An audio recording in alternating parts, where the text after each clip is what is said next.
그 아까 잠깐 말씀드렸다시피 오늘 일단 질문지 들어온 것부터 질문을 드릴 거고요. 교수님 답변 끝나면 이제 다음으로 넘어가는데 질문지를 안 내셨다 하더라도 이제 좀 이따 시간이 있으니까 간단한 질문들은 원하시는 분들은 교수님께서 답변을 해드릴 거고, 아까 말씀드렸다시피 그 좀 더 자세한 답변을 원하시는 분들 있지 않습니까? 그런 분들은 저희 병원에 아니면 이정경 원장님 직접 요청하셔도 되거든요. 아니면 병동 요청하셔가지고 하시면 저희가 필요한 자료들을 요청드리면 그 자료를 주시면 저희가 교수님께 이메일로 보내고 여러분들께 답변을 다시 드리도록 하겠습니다. 그래서 오늘은 조금 자연스럽게 그래도 가장 궁금했던 것들 그냥 쉽게 물어볼 수 있는 것들 위주로 해주시면 될 것 같고, 좀 개인적인 얘기나 좀 자세한 얘기 원하시는 것들은 추후에 저희한테 자료로 주시면 저희가 교수님께 자문을 얻어서 답변을 드리도록 하겠습니다.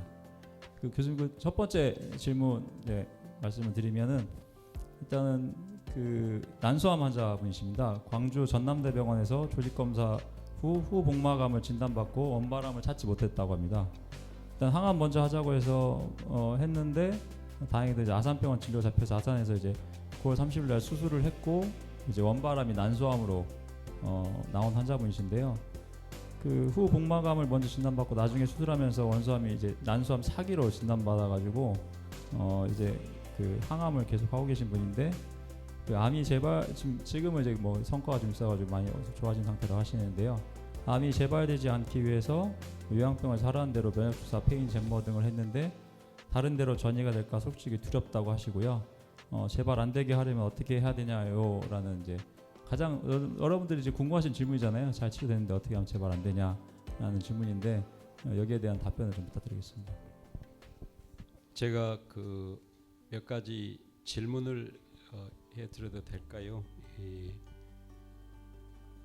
전명희 씨께 이제 그 난소암이라고 저희가 이야기를 했는데 세 가지가 있습니다. 하나는 난소에서 생기는 암이고, 두 번째는 이 난자가 자궁으로 내려오는 관이 있습니다. 영어로 펠로피언 튜브라고 하는데 거기에 생기는 또 암이 있습니다. 그러니까 난소에서 난자가 이제 임신하는 과정 준비하기 위해서 이 자궁으로 내려오는 길이 있어요. 그리고 이제 복막이 있습니다. 그러니까 이 복막에 느닷없이 암이 생긴 경우는 특히 여자분들께서는 첫 번째로는 이게 난소암에 속하는지 속하지 않은지를 확인해야 됩니다. 그러니까 제가 지금 간단히 이렇게 써주신 것을 받아들이면 진단을 제대로 하신 거예요. 그 후복막암 원인은 모르는 후복막암이다. 여자분들께서 대부분은 난소 생기는 암이고, 일단 생겼다는 자체가 저희가 이제 1기, 2기, 3기, 4기 이렇게 이야기하잖아요. 근데 그 기라는 게 각 의사나 환자들마다 받아들인 것이 달라서 내 암은 1cm요, 또는 의사가 당신 암은 5cm입니다. 서로 간에 그 생각한 것이 받아들인 게 달라가지고 이 암을 전공한 선생님들께서 수십 년 전에 그러면은 우리가 이걸 통일화시킨 단어로 얼마나 암이 퍼졌는가를 알 수 있게 해가지고 1기다 그러면 예를 들어서 난소 안에만 암이 있고 난소 바깥으로 퍼지지 않는 것이다. 2기다 그러면 난소 벽을 뚫고 나갔지만은 임파선에 전이가 되지 않은 것이다. 3기다 그러면 난소에서 임파선까지 전이가 된 것이다. 4기란 것은 난소나 임파선 그 주위에 있는 임파선을 벗어난 지역에 암이 발견된 것이다. 이렇게 이제 제가 공통화시킨 그 이야기입니다. 4기라는 것은 그러니까 암이 번졌다는 겁니다.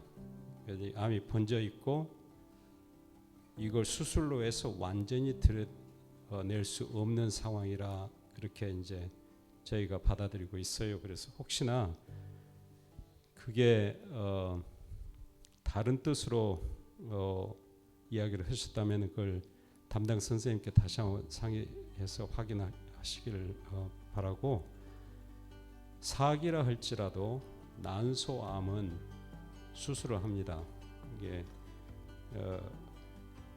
그 목적은 가능한 한 모든 눈에 보여서 제거할 수 있는 암은 제거하도록 돼 있어요. 왜냐하면 그렇게 할 경우에 그 치료받는 환자분이 생존할 수 있는 기간이 아주 길어지고 또 치료하기 훨씬 더 쉬워져요. 그래서 그 이제 수술을 주로 권유하고, 그렇지만은 치료는 수술이 이 가장 중요한 치료가 아니고 수술은 그 다음 항암 치료를 위한 전지작업이에요.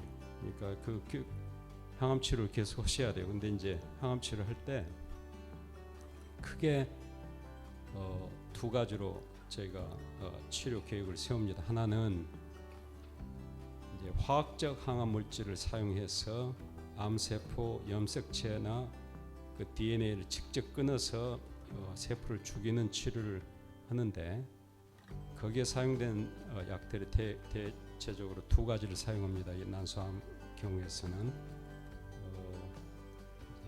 어떤 약을 사용하신지는 제가 모르겠지만 아마도 카보플라틴하고 텍소르라는 약을 사용하실 거예요.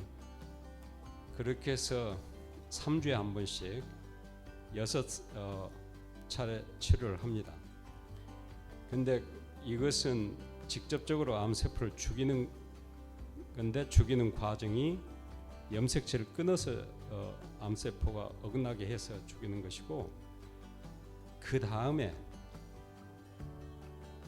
동시에 치료할 수 있는 또 약제가 있어요. 이건 화학적 항암 물질이 아니고, 암세포가 자란다면은 그 몸에 있는 영양분을 받아들여야 암세포가 자랄 거 아닙니까? 그러니까 혈액 공급이 되어야 돼요, 암세포에. 근데 그 혈액 공급이 되는 혈관을 수축시키거나 막아버려서 암세포가 더 이상 자라지 않도록 하는 치료가 있습니다. 그 약제가 있어요.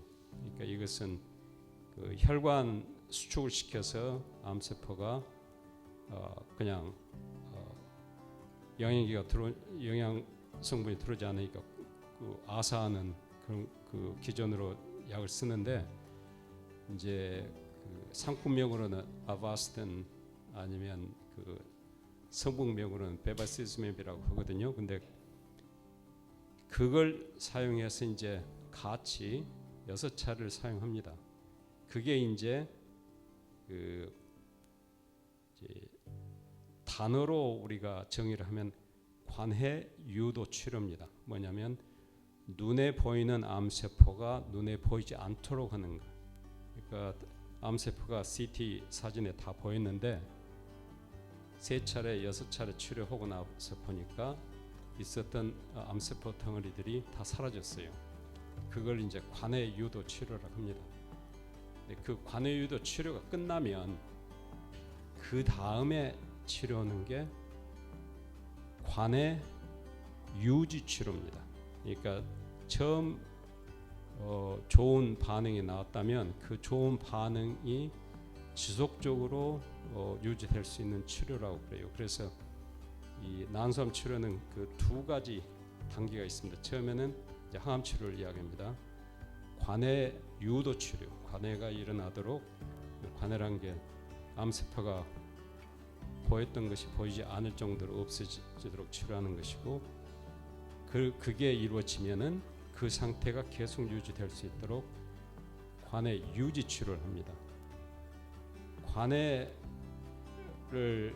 이루기 위해서는 제가 말씀드린 것처럼 대부분 화학항암제 2개를 동반에 쓰고, 그 다음에 그 단백질로 만들어진 혈관 수축시키는 베바시즈맵이라는 것을 같이 합쳐서 대부분 3개를 세 약제를 사용해서 6차례 치료하고,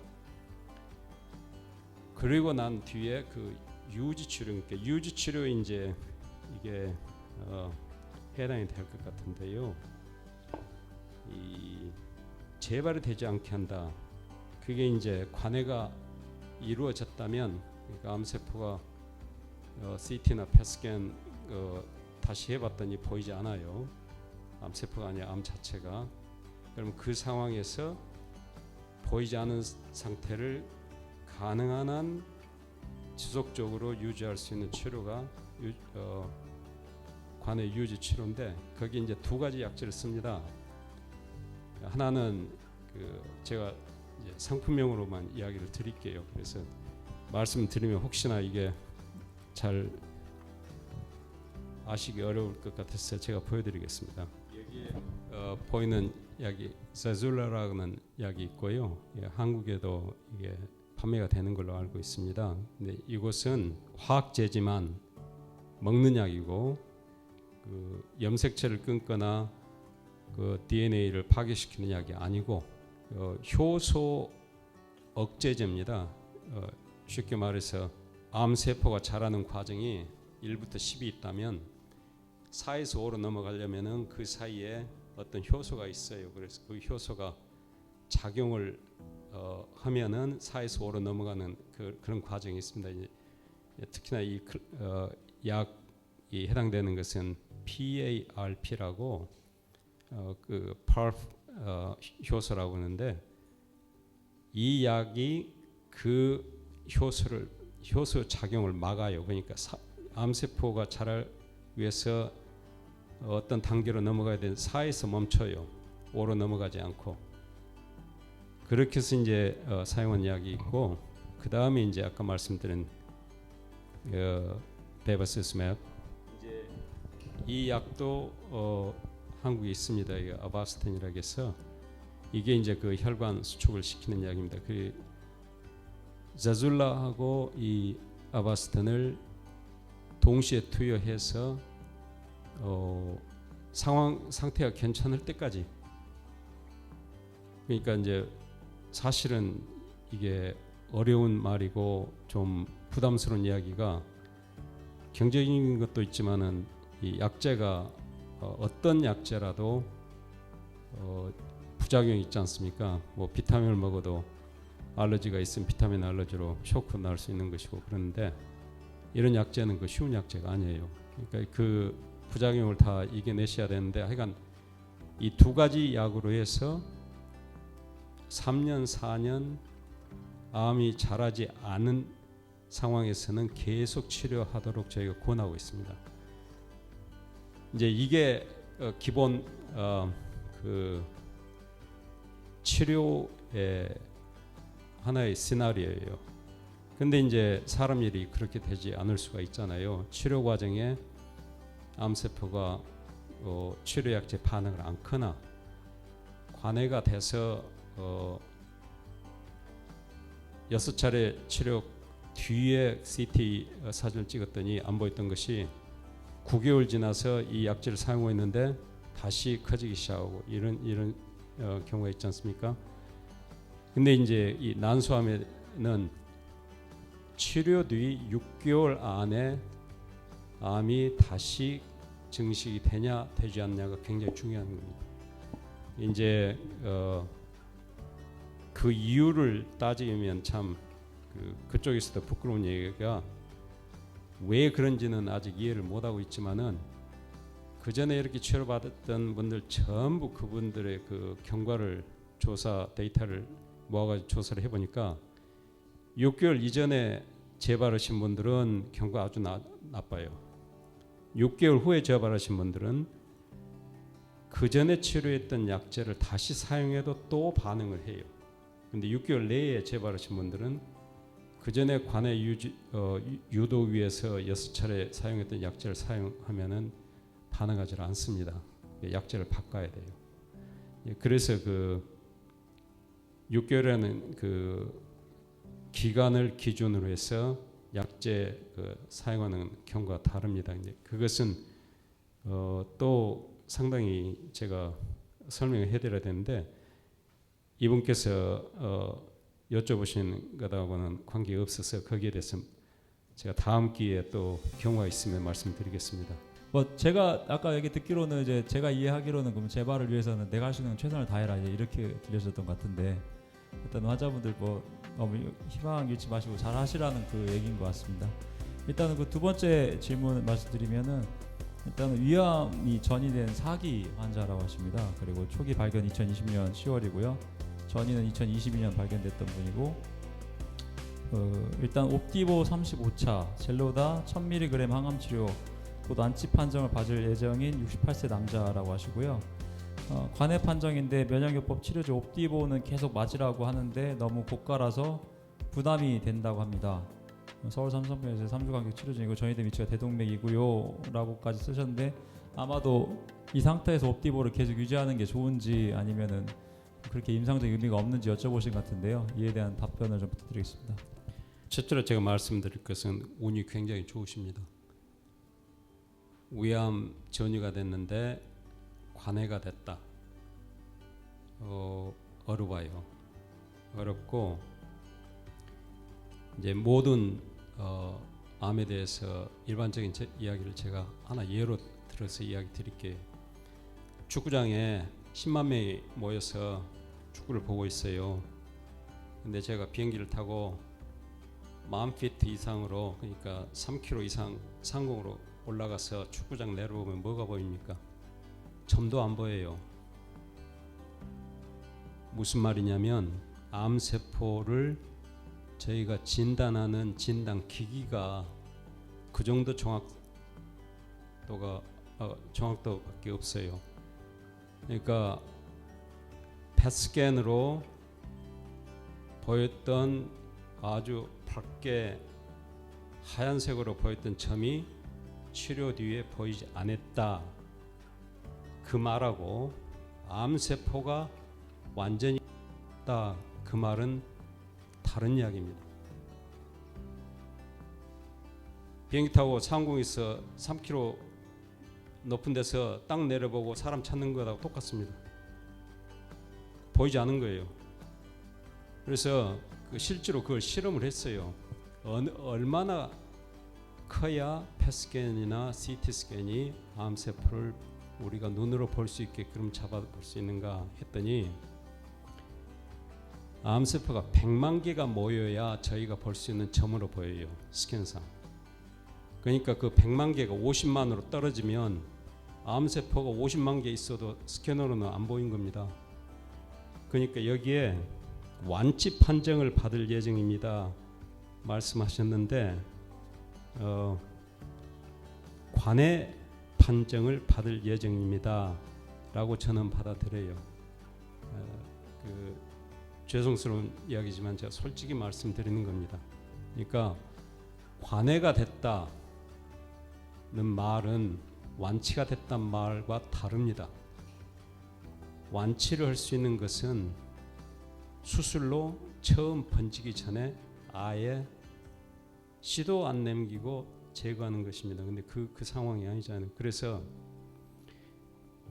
옵디버 써가지고 보이지 않게 됐다. 이건 정말로 운도 굉장히 좋으신 거예요. 위암에 옵디버 써서 보이지 않는 반응을 보신다는 것은 굉장히 운이 좋으신 것이고, 그러면 그 다음에는 그럼 얼마 동안 약을 써야 되냐? 이건 이 병을 앓고 계신 분뿐만이 아니라 저희 의사들 입장에서 똑같은 질문이에요. 대답이 없어요. 그 자료를 가지고 저희가 이렇게 조사를 했더니 이 정도 기간이면 괜찮겠다 하는 말 그게 없어요. 왜냐하면 그쪽이나 이쪽이나 다 마찬가지로 의사도 바보잖아요. 똑같은 사람인데 특별히 영리해서 뭘 하는 게 아니고, 그래서 그쪽에서도 환자들한테 당신 임상 실험이 있는데 앞뒤고 2년 맞고 중단하고 여기는 앞뒤고 평생 맞고 어디 한번 해보실랍니까 하면 환자들 전부 다 안 한다고 해요. 왜냐면 앞뒤고 2년 맞고 중단해가지고 병 다시 돌아서면 어떻게 합니까? 그러니까 이걸 임상 실험할 수 없는 그 상황입니다. 그래서 그쪽에서 실제로 그러면 재발이 언제 제일 많이 생기는가, 그리고 어떤 기간을 지나면 재발이 아주 드물게 일어나는가를 조사를 했어요. 그랬더니 3년이에요. 대부분의 암을 면역 치료로 관해를 유도를 했던 경우에 3년 이상 약을 계속 사용하면은 특별히 더 도움이 안 되더라 해가지고, 근데 이것은 딱 정해진 이야기가 아닙니다. 그러니까 환자가 원하면, 또 의사가 원하면 그쪽에서도 뭐 기약 없이 계속 약 맞아요. 제가 치료했던 분들이 그 흑색 암 종양이라고 피부에 생기는 것인데 11년 치료 받으신 분, 저를 통해서 11년 동안 약 받고 계신 분도 계셔요. 그 이제 유명한 분이 있는데 그 미국 지미 카터 대통령이 있잖아요. 그 사람이 84세에 이 간에 흑색 종양이 번져가지고 조사를 했더니 뇌에 번졌어요. 그 뇌는 방사선 치료하고, 나이가 84세니까 옛날 이야기로 하면은 좋은 인생 사셨습니다, 준비하십시오, 이렇게 해야 될 건데, 이제 에머리 의과대학에서 그 키트루다라는 약을 사용을 해가지고 지금까지도 치료를 하다가 또 재발하니까 이분이 2년 전에 이제 나 그만 치료할란다, 어떤 경우가 생기더라도 나는 한인품으로 갈란다 해서 이제 호스피스로 들어갔거든요. 근데 그게 11년이에요. 그분도 그렇게 치료를 받은 겁니다. 그러니까 본인이 원하시고 경제적으로 가능하면 최소 기간은 3년 앞뒤고, 그러거나 상황이 계속 좋고 그 치료제 부담을 할 수 있다면은, 제가 만약에 그런 경우라면은 부작용이 생기지 않은 한 계속 맞을 거예요. 왜냐하면 아까도 말씀드렸다시피 위암에 관해가 됐다는 것은 정말 기적적으로 운이 좋은 건데, 그 상황에서 이게 재발이 되면은 어떻게 다른 방법으로 이걸 조치하기가 어려워요. 그러면 이제 재발된 후부터 그 시간이 얼마 남지 않은 겁니다. 그러니까 멈추지 마십시오.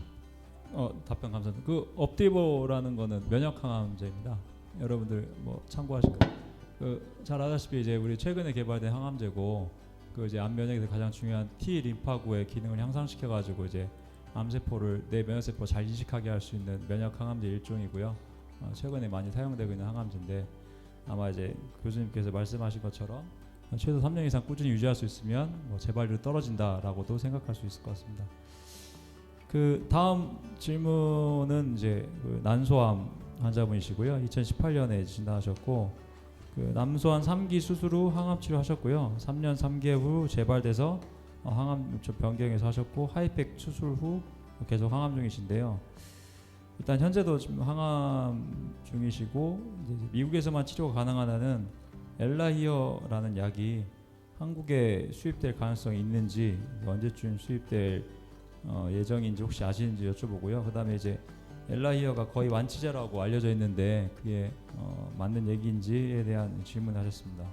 예, 그 엘라히어에 대해서 먼저 말씀을 드릴게요. 이거 완치제 아니고 난소암을 가지신 분들의 이 약 적용이 약 5%의 환자분들에게만 해당이 됩니다. 그 이유는 난소암 가지신 모든 분들에게 적용된 것이 아니고, 이 약제는 그 난소암, 그러니까 모든 암세포, 그러니까 모든 암세포라기보다는 모든 세포가 세포 바깥 표면에 나는 누구다라는 것이 박혀져 있는 그 단백 그 결합 물질들이 있어요. 이제 뭐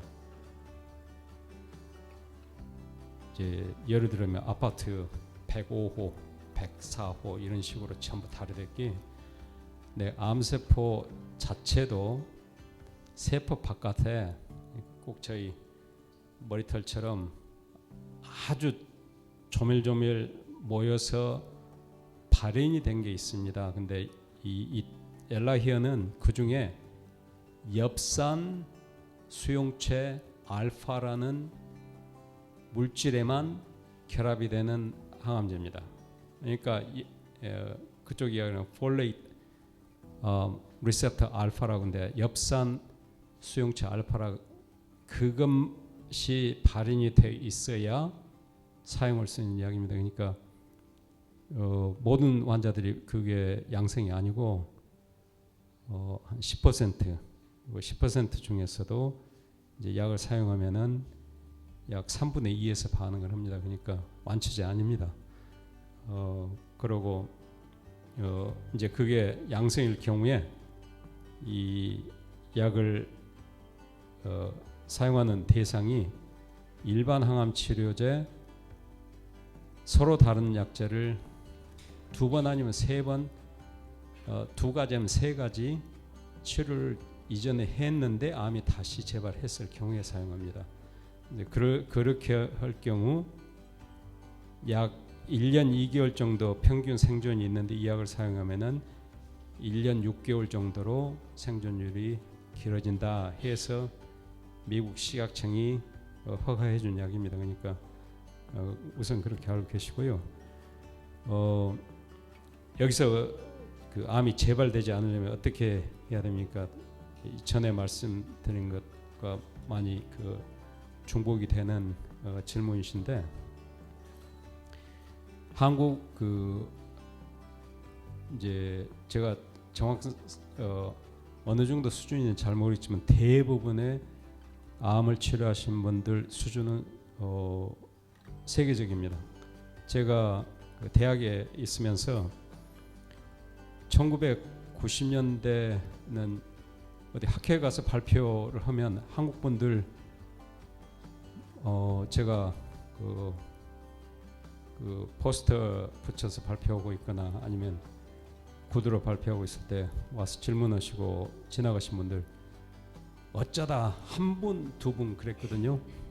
1990년대는 2000년 들어올 때까지. 근데 2000년 들어오고 나서부터는 거의 매 학교 때마다 20명, 30명 이렇게 오시더니 지금은 전 세계 그 유명한 제약회사들이 한국 그 암 전공한 선생들하고 결탁해서 임상 실험하기를 아주 목매다로 기다리고 있어요. 왜냐하면 저희 나라 의료가 굉장히 싸요. 미국에서 임상 실험 한번 하려면 굉장히 비싼데, 근데 그런 관계로 저희 나라에서 임상 실험을 하는 게 굉장히 많아졌어요. 근데 그 임상 실험을 해서 결과를 보고를 해가지고 약제 승인은 누가 해주냐면 미국 식약청이에요. 아니면 유럽 식약청이었거나 EU. 그러니까 미국 식약청 허가 기준을 따라서 맞춰서 임상 실험을 해야 되기 때문에 저희 나라에서 치료하고 환자 진단하는 기술은 그 수준은 미국에서 하는 것도 진비 없어요. 똑같아요. 근데 솔직히 말씀드리면 한국 사람이 더 영리해요. 그래서 실제로 치료를 더 잘해드려요. 치료를 할 때는. 그러니까 지금 여기서 하이팩 수술을 하셨다고, 하이팩이란 것이 이제 수술 직후에 그 항암제를 복막에 직접 투여한 겁니다. 해서 복막에 있는 암세포 직접 그 마닥들에서 암세포를 죽이도록 하는 치료인데, 그거 하시고 항암 치료하셨다는 것이고, 근데 이것은 그 항암 중이라고 말씀하셨는데 아까 제가 말씀드린 것을 그대로 적용하시면 됩니다. 그러니까 그 6개월이라는 것도 중요하고, 그다음에 카오플라틴, 텍솔, 베바시즈맵이라는 약 대부분 사용하고, 그리고 6차 끝나면 관해 유지 치료로 제줄라, 베바시즈맵이라는 약을 계속 사용합니다. 그러니까 그걸 이제 상기하시고요. 이 재발되지 않으려면 어떻게 해야 됩니까? 벌써 질문하신 것 자체가 재발되지 않도록 본인이 열심히 노력하고 계신다는 걸 말씀드리고 있는데 담당하신 선생님 지도를 잘 받으십시오. 제가 보기에는 치료하신 분들이 제대로 이끌어주고 계십니다. 답변 감사드립니다. 저희 병원에 난소암 환자분들이 좀 여러 분 계셔가지고 아마 질문들이 조금 있으셨던 것 같습니다. 다음으로도 이제 유방암 환자분이신데요. 아마 이게 유방암 항암 치료하신 분들 가장 궁금했던 부분일 것 같은데, 일단 유방암 진단은 2023년 10월이시고요. 유방암 2기 림프전이 2개, 그다음에 2023년 12월에 수술 후 항암 4회, 방사선 16회 하셨고요.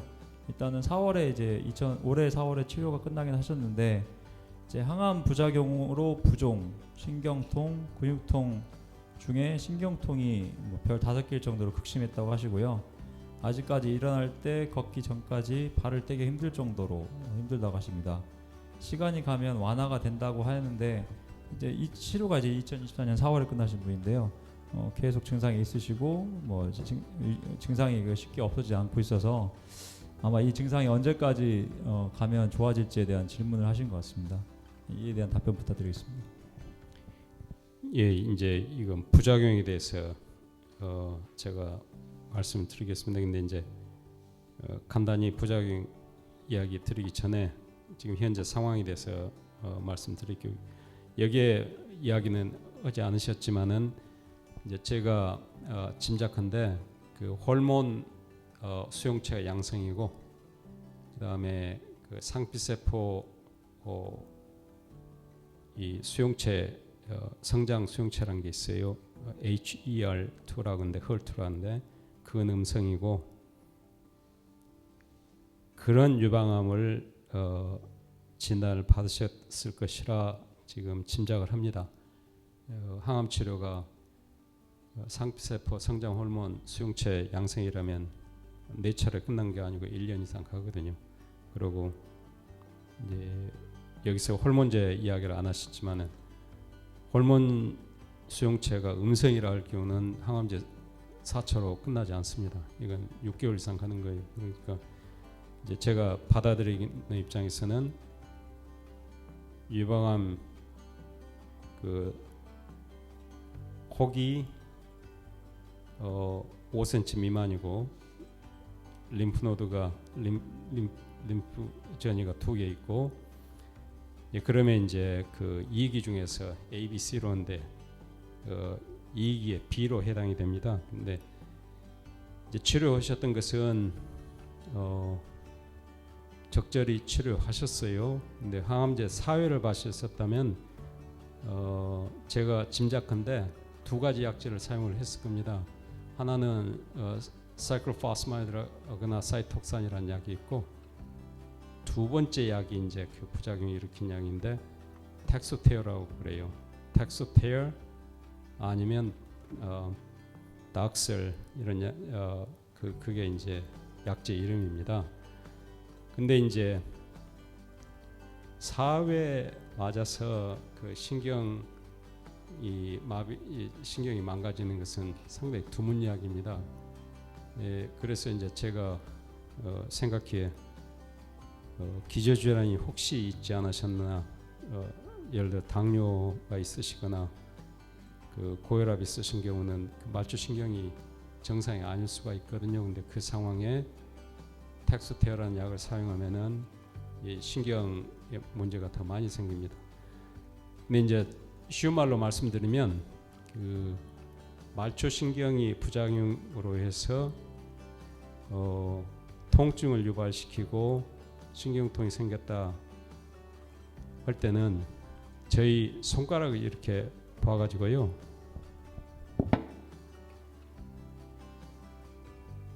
손 끝부터 시작해서 이게 이제 점점 진행이 되거든요. 그러니까 이 손톱 끝부터 이 팔목까지 오는데, 여기에 있는 그 관절 부위 있지 않습니까? 이걸 넘어가면 보통 6개월 이상 걸립니다. 이 신경이 회복하는데. 근데 이 여기 있는 관절 마디를 넘어가면 1년 이상 걸리고요. 회복하는데 팔목을 넘어가면 회복을 못 합니다. 그러니까 본인께서 이제 그 어느 정도 고생을 하고 계신지는 제가 모르겠습니다만은 팔목을 넘어갔다. 그리고 이 손 전체에 그 통증이 있거나 예를 들어서 물건을 만졌는데 눈 감고 물건 만졌는데 뭘 만진지 모르는 경우도 있거든요. 그 감각이 둔해져 가지고. 그리고 이제 발목으로 이야기하면은 발바닥 그리고 발톱 끝털이부터 시작을 해가지고 이것도 역시나 마찬가지로 발목 위로 이게 문제가 번지면 안 없어집니다. 그러니까 치료하실 때 이게 중요한 거예요. 여기 또 환자분들께서 그 텍솔이나 텍소테어라는 약을 사용하고 계신다면은 그걸 하고 계셔야 되고, 그러니까 주먹을 쥐어 가지고 나오는 이 관절 부위 넘어서 이 신경 이제 통증이 생기거나 감각이 둔해지거나 그런 증상이 생기면 반드시 담당 선생님께 이야기해서 약제 줄이셔야 돼요. 그러지 않으면 암 치료가 되지만은 본인은 이게 그 통증으로 저녁 잠을 못 주무신 분들이 아주 많은데 그런 생활을 몇 년 하실 수 있어요. 그러니까 그렇게 알고 계시고, 그러니까 여기서는 말씀하시기에 아침에 일어나셔서 걷기 전까지 발을 떼기가 힘듭니다. 근데 제가 걱정이 혹시나 발목 위까지 지금 이게 문제가 되셨는가 그 걱정이 있네요. 근데 이 텍스테어 4번 사용해가지고 이게 잘 생기질 않아요. 그러니까 혹시나 그 당뇨로 해서 신경이 그 정상이 아니시거나 아니면 고지혈증 이런 그 다른 기저질환에 있는 상황에 이 약을 사용해서 이런 경우가 생겼지 않았을까 그런 생각합니다. 여기에 대해서 제가 사실은 김 원장님, 장 원장님, 이정기 원장님 제가 1년 전에 상의를 했어요. 그냥 그쪽에서도 이게 참 골치 아프거든요. 노력은 다 해도 좋아지지 않은 경우 대부분이고, 근데 장 원장님께서 혹시나 그 적외선 치료를 해서 도움이 될까 해서 치료를 해보신다고 제가 말씀을 들었습니다만 이제 중간 경과에 대해서는 제가 이야기해 주십시오. 그 실제적으로 이제 우리 텍솔 계열의 항암제는 약간의 그래도 좀 돌아올 가능성이 있는데 이제 시스플라틴 계열의 항암제에 의한 신경 손상은 거의 반영구적이라고 되어 있더라고요. 근데 이제 실제 여러분들 뭐 리리카나 이제 뭐 프리가발린 많이 드시잖아요. 신경통 때문에. 근데 그거는 이제 완화제 치료제는 아니거든요. 실제적으로 우리가 기전 중에 하나가 이제 그 말초 혈관으로 가는 작은 혈관, 그 말초 신경으로 가는 작은 혈관들이 있는데 그 혈관들을 말려 죽이기 때문에 실제 신경 손상이 오고 이런 마이크로 서큘레이션인데 미세 순환이 회복되지 않기 때문에 영구적이다라는 얘기들을 하는데요. 다 가설이고요. 실제적으로 근데 이제 뭐 재밌는 연구가 이제 2015년 정도인가 어쨌든 뭐 찾아봤더니 그 635 나노미터의 가시광선 레이저, 그러니까 가시광선 레이저를 사용해서 한 달간 이제 신경 치료를 했었을 때 그게 이제 10분씩 주 3회 정도 치료했더라고요. 그래서 이런 그러니까 반영구적인 말초신경 질환 있는 환자들에게서 예를 들어서 이제 당뇨성 족부병변이나 어떤 그런 또 병변들 있잖아요. 이제 그런 환자들에서 일부 신경통이 회복됐다는 보고들이 있어요. 근데 실제적으로 그 보고들을 찾아봤는데 우리나라에는 뭐 그걸로 허가된 기계는 따로 있진 않거든요. 근데 여러분들 지금 밑에 아톰 레이저 있잖아요. 그게 이제 무점을 치료하는 레이저긴 한데 실제 여러분들 보시면 알겠지만 무점 레이저지만 무점이 어때요? 크게 파고들면은 신경 손상도 유발하고 그렇잖아요. 아프잖아요. 그러니까 이게 그 아톰 레이저가 두 가지 파장인데 405 나노미터의 자외선 파장은 살균하는 효과일 거고요. 그다음에 빨간색 레이저 있죠. 635 나노미터 가시광선 레이저 같은 경우는 그 말초 신경에 여기 말초 신경 부분을 그 마이크로 서큘레이션 미세 순환을 회복시켜 주는 효과가 좀 있다고 되고, 두 번째로는 여러분들 여기 신경선에 넣으면 밤 되면 가렵잖아요. 그렇죠? 히스타민이라는 물질 때문에 그러는데 그 히스타민 분비를 좀 감소시킨대요. 예, 그래가지고 또 그런 효과들 통해서 한다고 그러고 실제적으로 해보면서 저희 환자 중에서 일부 환자는 통증이 좋아하시는 분이 있는데 이 환자마다 좀 이제 제각각인 것 같고 너무 오랫동안 이제 그 통증이 있었던 분들 같은 경우는 쉽게 좋아지긴 어렵더라고요. 근데 시간을 갖고 꾸준히 해보시면 어떤 결과가 나올지는 봐보시면 될 것 같고요. 그다음에 이게 무슨 뭐 어떤 굉장히 뭐 위해를 가하거나 침수적인 치료는 아니다 보니까 자연스럽게 쓸 수 있거든요. 그러니까 너무 과하게만 하지 않게 사용해 보시면 그래도 일부 환자분들한테는 통증의 완화 효과가 좀 보였기 때문에 여러분들에게 조금 하실 수 있으면 해보시라고 권장을 드리겠습니다. 교수님께서 저한테 마이크를 하시고 말씀드리는데 어쨌든 그 저희도 굉장히 이제 신경질환에 대해서 신경 많이 쓰고 있고요. 여러분들과 저희도 이제 찾다 보니까 그런 방법이 있다고 해서 이제 여러분들한테 하긴 하는 건데 아마 그거는 실제적으로 뭐 연구가 계속 진행돼 가지고 확정적인 건 아니고 어떤 일정 부분에서 possibility, 그러니까 가능하다라는 보고가 있어서 하는 거라 그렇다 하더라도 다른 치료가 없잖아요. 그러니까 그거라도 좀 꾸준히 해보시면 도움이 되지 않을까 싶습니다. 이제 여러분들 다음 이제 질문으로 넘어가겠습니다. 예. 자궁 경부암 3기 말 환자분이시고요. 자궁 경부에 약 7cm의 암종이 있고 림프절로 전이가 되어 3기 말이라는 진단을 받고 표준 치료를 3월 7일부터 약 2개월에 걸쳐 시스플라틴 투여 6회, 방사선 치료 40회를 받았지만 치료가 완료된 후 3개월이 경과되어 MRI PET 촬영 결과 자궁 경부의 암종 크기는 2cm 정도로 줄었으나 방사선 치료된 림프절 인근의 재발과 복부 쪽 림프절 전이가 되어 수술 및 방사선 치료는 불가하여 항암제 투여를 다시 시작하였으며 3, 4개의 항암제를 3주 간격으로 6회 투여할 예정이라고 하시고요. 최초 자궁 경부암 진단 시 일반적인 HPV에 의한 발병이 아닌 위암을 유발하는 것으로 알려진 바이러스한 선종인 것 같은데요. 자궁 경부암이나 표준 치료가 실패할 가능성이 높다는 교수님 말씀이 있었고 열심히 치료했지만 그 교수님의 진단대로 치료 효과가 크지 않았던 것 같습니다. 주변의 자궁 경부암 환자 중 HPV에 의한 발병자들은 정말 치료 효과가 확연히 빠르게 나타나는데 저는 재발 전이까지 된 상황이라 답답합니다. 저와 같은 사례를 접하신 적이 있는지 어떤 치료 효과적일까요? 라고 말씀하셨고요. 제가 알기로는 이분이 최근에 PDL은 검사하셔가지고 키트루다 적용된다고, 그러니까 적응증이 돼가지고 항암하고 이제 키트루다까지 같이 사용하는 걸로 알고 있거든요. 어쨌든 교수님 경험상에 이런 환자분들 겪었는지에 대한 답변을 요구하시는 것 같고, 두 번째로 지금 하고 있는 현재 치료가 본인에게 적절한지에 대한 질문을 하시는 것 같습니다. 답변 부탁드리겠습니다. 고생하고 계시네요. 이게 어려운 일이에요.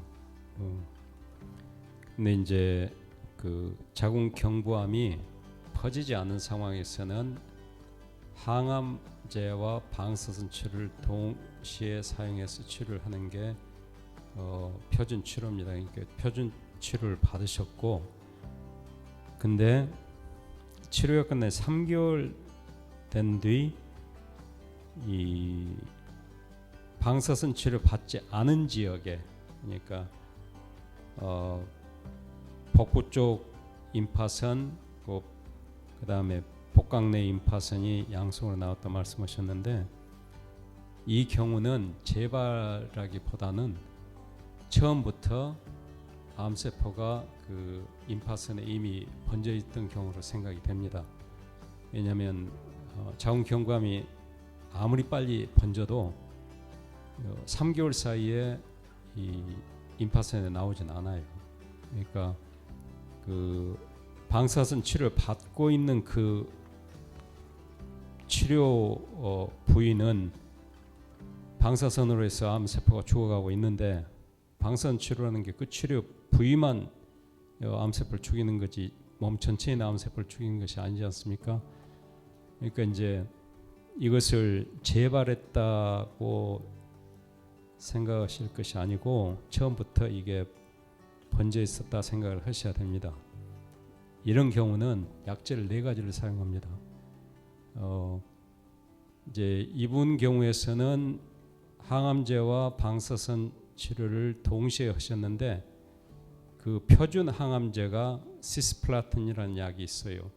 근데 그 시스플라틴이라는 약이 사실은 번져 있는 자궁경부암 치료제의 가장 중요한 약제예요. 근데 문제는 그걸 사용을 했음에도 불구하고 암세포가 임파선으로 번져 있게 나온 겁니다. 그러니까 뭔 말이냐면 이 암세포는 시스플라틴에 죽질 않아요. 그러니까 그 시스플라틴 계속 사용하면 독성만 가중되지 크게 도움이 되질 않습니다. 그래서 이런 경우는 이제 같은 그 이제 제가 잠깐 돌아가면서 이야기 드릴게요. 시스플라틴 하면 그 플라틴이 백금입니다. 백금을 갈아 가지고 물에 녹힐 정도 농도로 해서 만든 약제예요. 근데 모든 이 중금속 항암제는 물에 일단 녹이면 전해질이 돼요. 그러니까 저희가 배터리에 저희 혀를 대면 그냥 찌릿찌릿하지 않습니까? 그런 식으로 이 전해질 상황이 돼가지고 그 플러스 상태로 해서 이게 이제 바꿔집니다. 물에 들어가면 그걸 정맥으로 주입해서 자라나고 있는 세포가 그걸 집어 삼키고 나면 그 플러스 상태가 DNA가 그 음성이 많거든요. 마이너스가 많아요. 그래서 결합이 해가지고 그걸 끊어요. 그게 이제 치료 과정인데, 근데 이제 이걸 직접 그 전해질된 중금속을 직접 투여는 못하니까 그 바깥에 이제 일반 그 다른 물질을 입힙니다. 근데 입히는 것이 이제 특별히 시스플라틴에 시스라는 걸 썼고 또 다른 물질이 하나 있어요. 카보플라틴이라는 게 있어요. 카보플라틴은 조금 다른 건데 같은 플라틴을 해도 시스플라틴에 치료를 받았던 자궁경부암이 재발될 경우는 카보플라틴을 사용해서 치료할 수 있는 겁니다. 그래서 이제 제가 어떤 치료를 받고 있는지는 모르겠습니다만은 이 경우는 반드시 제가 의사로서는 이런 말 자주 안 씁니다. 반드시 해야 된다. 이거 안 하면 안 됩니다. 이런 이야기 제가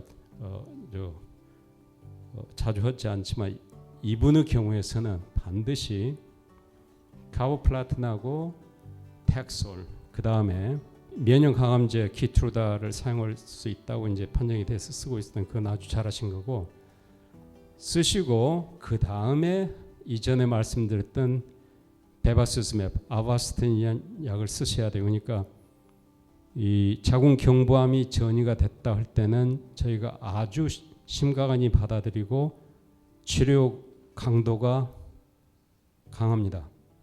4가지 약제를 쓰셔야 돼요. 2가지 약제는 화학적 항암 물질이고 그러니까 부작용이 많아요. 나머지 2가지는 화학적 항암 물질이 아니고 하나는 혈관 수축시키는 약제로 어바스틴이 있고 마지막은 이제 이 항암 면역 억제제 그걸 사용합니다. 예, 그래서 이제 6차례 사용을 하셔가지고 관해가 됐다면 아바스틴하고 키트루다 이 2가지 약제를 3주에 한 번씩 이것도 몇 차례 사용 후 끝난다는 것이 아니고 상황이 좋다면 계속 가는 겁니다.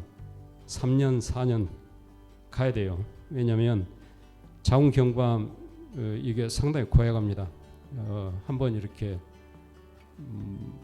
문제를 일으키고 벗어나서 커나가는 자궁경부암은 저희가 아주 심각한 치료를 해야 돼요. 그러지 않으면 다시 번질 가능성이 있습니다. 근데 문제는 그렇게 치료를 했지만은 또 이게 재발된 경우가 아주 많아요. 이분의 경우에서는 시스플라틴 받으셨는데 암세포가 계속 자란 겁니다. 마찬가지로 치료를 하셨음에도 불구하고 자랄 가능성이 있어요. 그래서 제가 거기에 대해서 잠깐 보여드리려고 몇 가지를 내놨는데 이제 여기 테센트리라는 것은 키트루다하고 똑같은 약제입니다. 항암제 그 항암 면역 치료제인데 이 테센트릭은 그 항암 면역 치료제 적용이 된지 되지 않는지 검사하는 PDL1이라는 게 있어요. 그 검사하지 않아도 사용할 수 있는 약제고, 그러니까 이제 이건 특별 말씀드릴 필요 없고, 키트루다나는 그 PDL1이라는 검사를 해서 양성으로 나와야만이 사용할 수 있는 약인데 이제 사용하신다니까 그건 제가 지나가고, 그리고 이제 한 가지 제가 또 더 보여드릴게요. 이 약제는 아마 저희가 2년 정도는 사용을 하기 어려울 겁니다. 새로 나온 약제인데요. 제가 보여드릴게요. 이게 이것도 항암 면역 억제제인데 항암 면역 억제제는 두 가지 종류가 있습니다. 근데 그 두 가지를 하나 분자에다가 합쳐서 만든 약이에요. 그러니까 이게 사실은 지금까지 나온 그 항암 면역 억제제 중에 가장 강력한 항암 면역 억제제예요. 근데 첫 번째로 사용한 것이 자궁 경부암 환자분들에게 사용을 했어요. 했더니 이 약제를 사용하지 않으신 분들이 그 평균 생존 기간이 22개월인데 이 약제를 사용하신 분들은 아직도 끝나질 않아요. 그러니까 계속 지금 살아계시고 약제를 계속 받고 있어요. 그래서 FDA에서 2달 전에 회의를 해가지고 이거 승인을 시키자. 이제 여기 나온 것은 다른 그 적용으로 해서 승인된 건데 미국 내에서는 이게 지금 그 일반 이 사용할 수 있는 약제가 아닙니다. 아직은 이거 이제 유럽에서 승인이 된 것이고 처음에 네 캐들리니맵 이렇게 이야기했는데 나중에 나올 거예요. 네, 이게 한국에 혹시나 임상 실험을 하거나 이걸 치료받을 수 있다면 키트루다 말고 이 약을 받으신 게 더 도움이 됩니다. 실제로 데이터가 지금 이제 막 그 임상 실험이 끝나가지고 6개월 전에 그 발표가 됐어요. 그래서 FDA가 그걸 검토한 뒤에 승인을 하겠다라고 이야기한 것이 2달 전이고, 그러니까 이거 캐들리맵 이 약제에 대해서 담당 선생님께 한번 문의를 해보세요. 혹시나 임상 실험하고 계신지. 만약에 그 4가지 약제를 쓰시다가 병이 다시 재발됐다. 그러면 여기에 나오는 팁닥, 저 발음하기도 어렵고 글쓰기도 어려운 약들인데 이 약은 단세포 항체 치료제입니다. 단백질로 된 것이고 화학적 항암제가 아닙니다. 그렇지만 이 약제를 사용해요. 그러니까 4가지 약제 사용하고 재발했다면 팁닥으로 가고, 만약에 이 약을 사용했는데 재발했다 그러면 가는 게 보트리언트, 먹는 약이거든요. 그러니까 이게 이제 3번째로 치료하는 약제입니다. 저희가 이런 경우에 그 치료하는 목표는 첫째로 환자분들이 가능한 한 오래 살 수 있도록 저희가 치료를 합니다. 그리고 제가 말씀드렸다시피 열심히 해야 돼요. 그리고 치료하는 의사들도 이 상황을 진지하게 받아들여서 치료를 해드릴 겁니다. 만약에 이제 문제가 있으시면은 따로 이야기를 해주시면 개인적으로라도 제가 도움을 드리겠습니다. 답변 감사합니다. 그 일단은 키트루다 먼저 쓰시고요. 쓰시고 그다음에 이제 그 어쨌든 뭐 그래도 최근 따끈따끈한 그래도 뭐 희망을 주는 뉴스가 나와가지고 참 다행인 것 같습니다. 그 일단은 질문지에서 이제 마지막 질문이신데요. 그 폐암 4기 환자분입니다. 그 뇌, 림프, 뼈로 전이된 분이시고요. 일단은 서울대학교병원에서 표적 치료제로 알레센자 복용 중이시고 이제 뭐 고주파 원혈암 치료하고 산소 치료를 같이 하고 계신 거고요. 일단 알레센자 복용하면서 간 수치가 올라가고 황달 증세가 있어서 그 간 수치 떨어뜨린 약과 함께 복용 중이신데요. 폐암과 함께 혈소판 수치가 정상 수치보다 2~3배 정도 높게 나오는 중인데 표적 치료제가 잘 맞아, 그러니까 알레센자 잘 맞아가지고 머리에 있는 암 크기도 줄어들고 모든 암들이 줄어드는 상태이시고요. 그런데 이제 왼쪽 머리가 항상 지끈지끈 아프고 압이 느껴지며 무겁고 왼쪽 눈까지 불편함을 느끼고 시력도 많이 떨어지고 흐려지는 느낌이라 합니다. 이 증세가 혹시 어떤 것 때문에 그런지라고 혹시 답변해 주실 수 있는지 이제 질문이 들어왔습니다. 왼쪽 머리가 아프시다는데 그 전에 그 치료하기 전에 MRI 사진상에 그 왼쪽에 문제가 있었는지 모르겠습니다. 예, 왼쪽에 있었어요. 근데 그게 좋아지고 있지만은 아직 그 아프신 게 있으세요? 방사선 치료 하셨습니까? 뇌에 대해서 방사선 치료 하지 않으셨어요? 그러면 처음 그 MRI 상에 뇌 종양이 있다 언제 이야기 들으셨습니까? 그러면 아무리 표적 치료제라 해도 뇌로 번진 암에 대해서는 저희가 방사선 치료를 병용합니다. 그러니까 말씀하신 걸로 미루어 짐작한데 이 방사선 치료 중에 이제 크게 두 가지가 있거든요. 하나는 이 번진 종양이 하나 아니면 두 개만 있을 경우는 저희가 쉬운 말로 사이버 나이프라고 해가지고 그쪽만 조사하는 방사선 치료가 있고, 그러니까 부분 방사선 치료예요. 그러거나 말씀하신 것을 토대로 생각하면 여러 군데가 번져 있다 하신데 그런 경우는 뇌 전반 부위를 방사선 치료하는 것이 있습니다. 그러니까 이게 쉬운 건 아니에요. 아니지만은 폐암이 뇌로 갔을 때는 제가 담당을 했다면은 방사선 치료 반드시 권유합니다.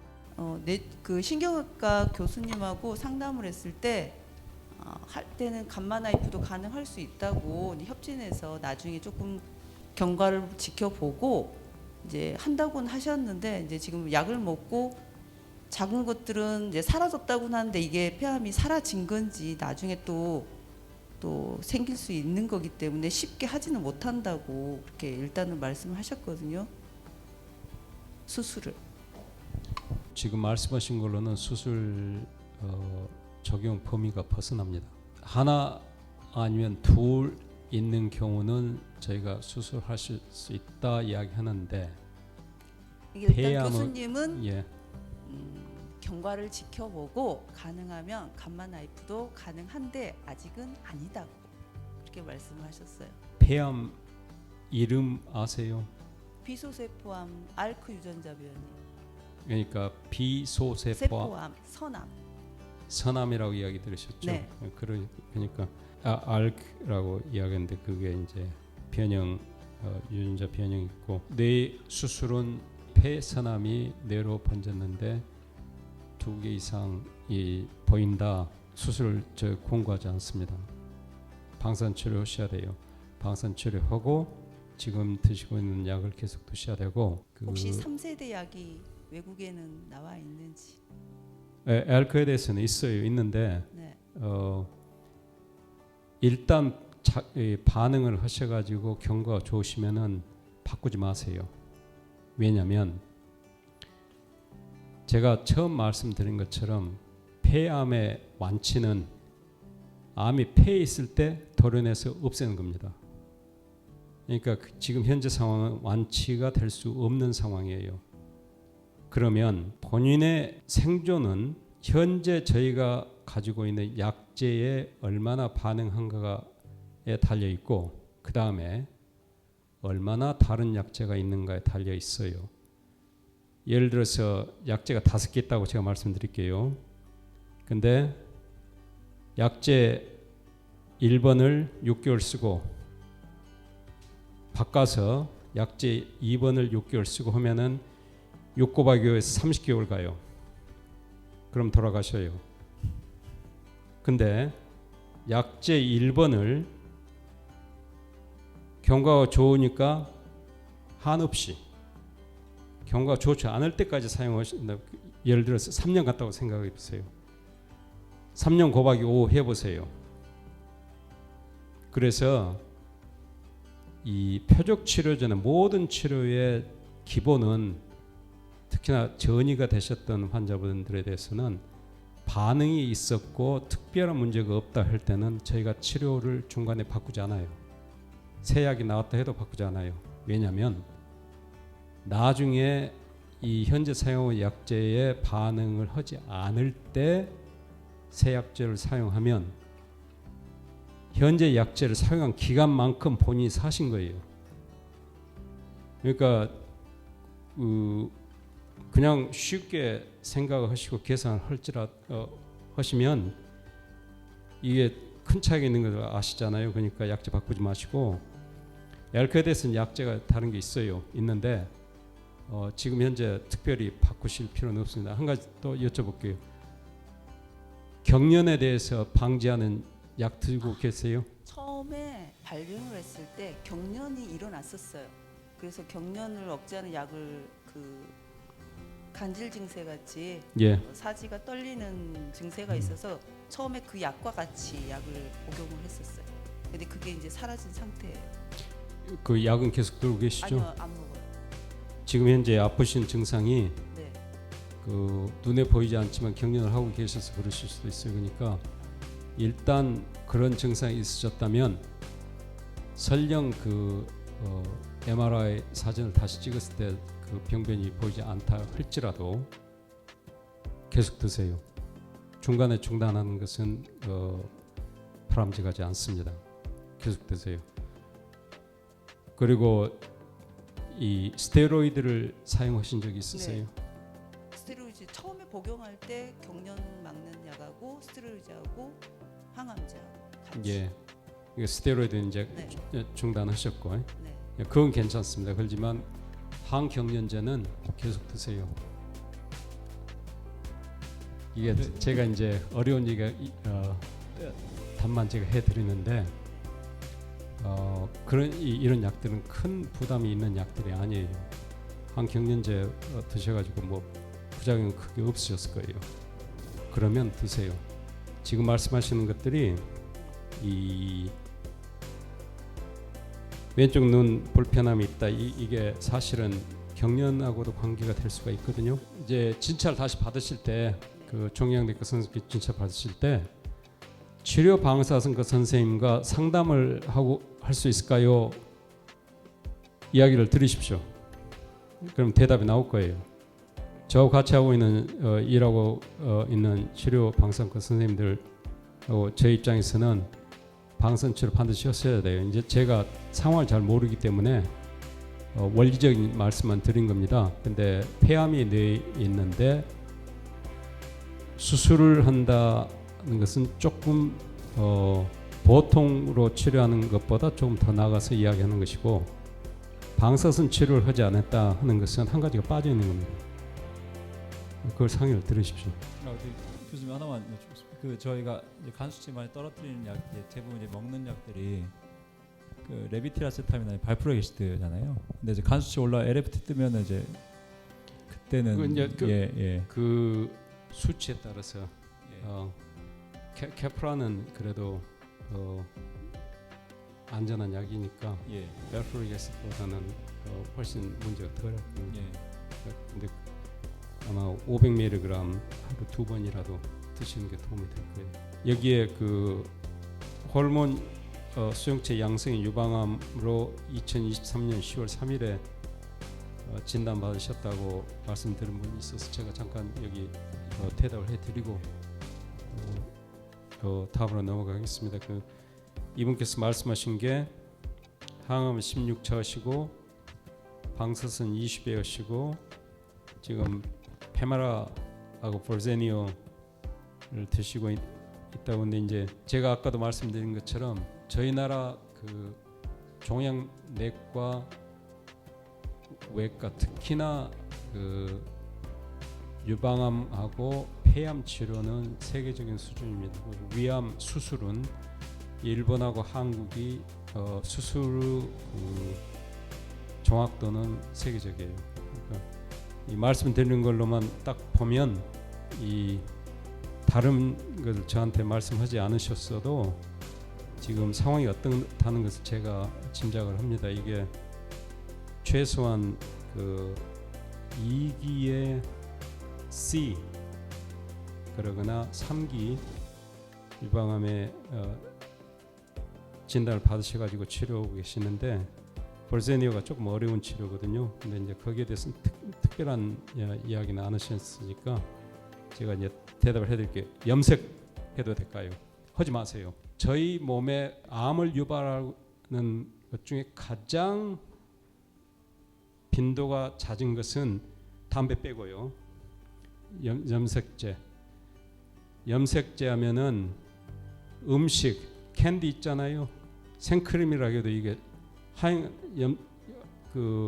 염색제를 넣잖아요. 그러니까 어떤 생크림은 좀 노리끼리 한데 어떤 것은 아니라 아주 하얀 거 있잖아요. 그건 전부 다 색깔이 들어있는 겁니다.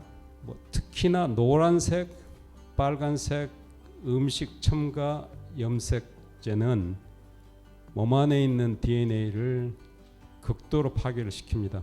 그래서 이미 이건 데이터가 있습니다. 이거 그러니까 식사하실 때 될 수 있으면은 채색되지 않은 자연 음식 드시는 게 도움이 되고 마찬가지로 저희 두발에 염색을 하잖아요. 그러면 이 머리카락이 나무 하나의 갈대 정도로 생각하시면 돼요. 뭔 말이냐면 두발을 이렇게 딱 잘라가지고 현미경으로 보면은 가운데 구멍이 있어요. 이게 호수처럼 되어 있는 겁니다. 그러니까 염색을 하면은 여기만 머물러 있는 것이 아니고 두발에 있는 모피까지 흡수가 돼요. 그래서 전신으로 퍼집니다. 유럽에서 이걸 연구를 했어요. 20몇 년 전에. 그래서 대부분의 그 건강에 관심 있는 분들은 염색 안 해요. 그러니까 염색 특히나 이 서양 그 사람들 그 브루넷이라고 그러잖아요. 그 금빛이 좀 나고 조금 빨갛고는 그런 컬러 아니면 그 아일랜드 사람 아이리시 컬러로 그냥 빨간색, 노란색 이게 암에 굉장히 연관이 되어 있습니다. 그러니까 염색하지 마세요. 그 다음에 향수에 대해서는 정말로 비싼 향수를 쓰셔본 적이 있으세요?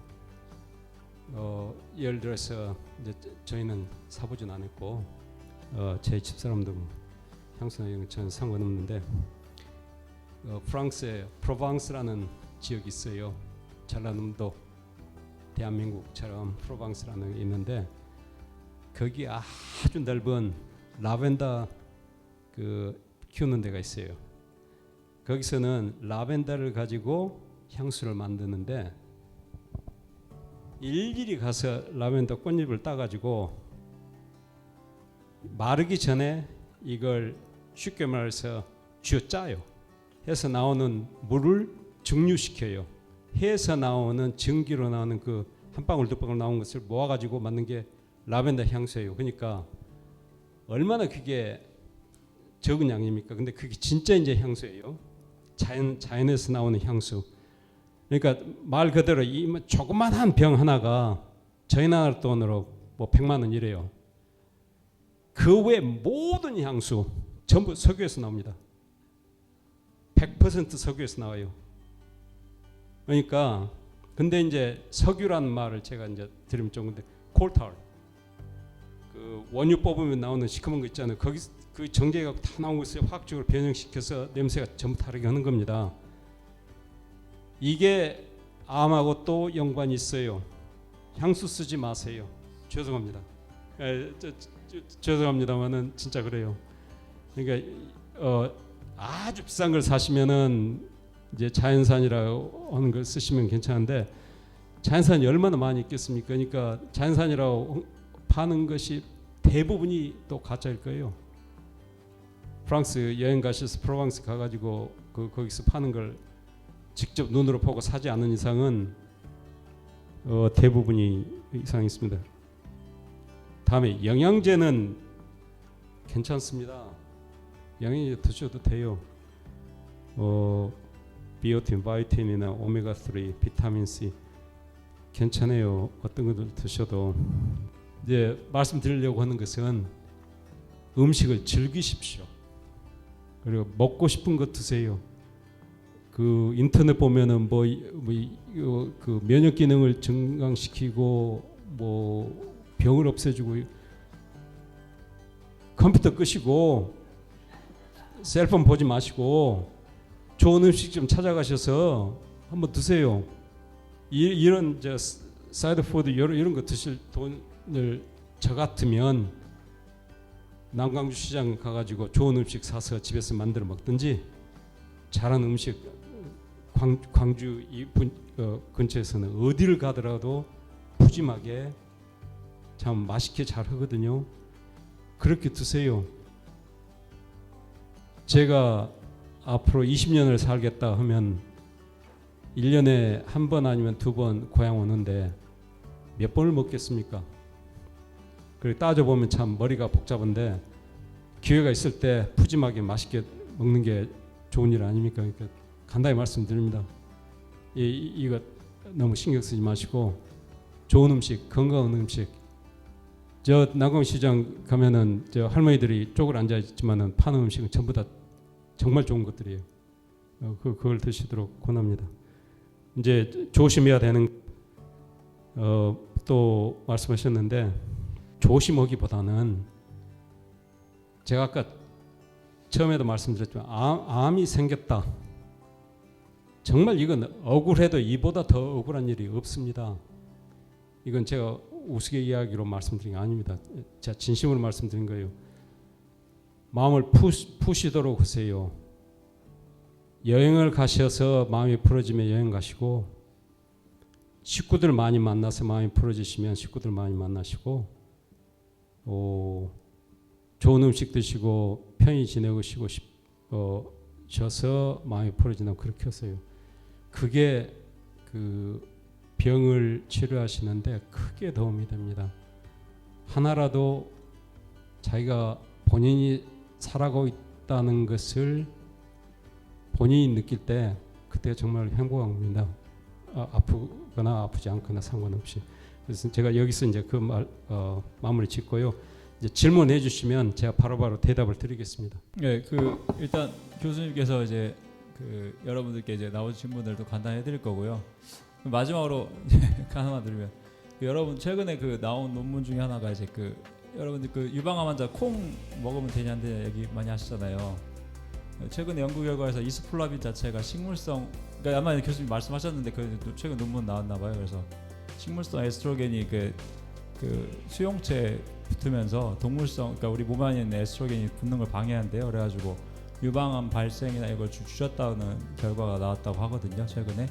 그러니까 아마 콩에 대한 이제 더 얘기는 하실 필요는 없을 것 같고 아마 콩 잘 드시면 될 것 같고 옛날 교수님께서 하신 얘기가 이제 본인이 유튜브를 시작하겠다라고 마음을 먹었던 게 어느 찾아보다가 그 뭐 유방암 환자들 우유 먹지 말라는 얘기를 듣고 굉장히 화가 나셨대요. 그래가지고 이게 무슨 말도 안 되는 소리냐. 뭐 우유가 이제 뭐 동물성 뭐가 있고 막 그래가지고 막 그 얘기 했었잖아요. 그래서 교수님 그 저기 유방암에서 우유 얘기 한 번만 해주시죠. 우유 하면은 그 사실은 인류 문명이 발달한 게 서양에서도 그렇고 동양에서도 그렇지만은 이 자연에서 나오는 음식물들을 사람이 바로 소화시킬 수 있는 게 그렇게 많지 않아요. 저희가 풀 뜯어 먹으면 소화가 되겠습니까?